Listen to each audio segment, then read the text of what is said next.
Osteochondral allograft transplantation offers favorable short to mid-term outcomes for patients with cartilage defects in the knee.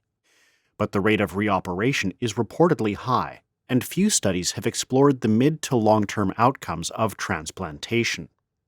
To address this gap, researchers analyzed significant outcomes, failures, and graft survival rates over a minimum of 5 years in patients undergoing OCA transplantation of the femoral condyles.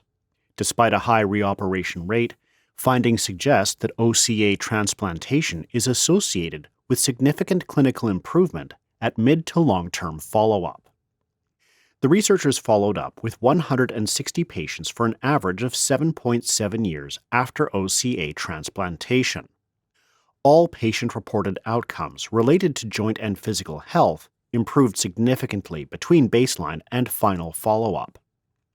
These included International Knee Documentation Committee scores, LISOLM scores, short Form 12 scores for physical health, and knee injury and osteoarthritis outcome scores for symptoms, pain, activities of daily living, sports performance, and quality of life.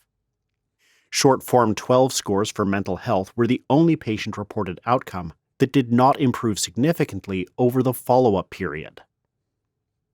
56 patients who had pre- and post-operative IKDC scores and had not failed treatment were available for assessment of minimal clinically important difference and significant clinical benefit. At final follow-up, 42 of these patients achieved MCID and 33 achieved SCB.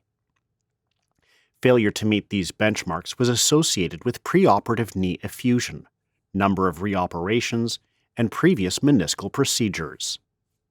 While nearly 40% of patients required reoperation, 5- and 10-year graft survival rates exceeded 80%, with only 34 graft failures recorded. Failure was independently associated with greater BMI, longer symptom duration, number of previous procedures, and previous failed cartilage debridement. Overall, the findings indicate that OCA transplantation is associated with significant clinical improvement and durability at mid to long-term follow-up. In fact, maintenance of clinically significant outcomes can be expected in most patients at a mean of 7.7 years after OCA transplantation. Despite a high reoperation rate that could interfere with maintaining favorable outcomes, most patients can be expected to avoid long-term graft failure.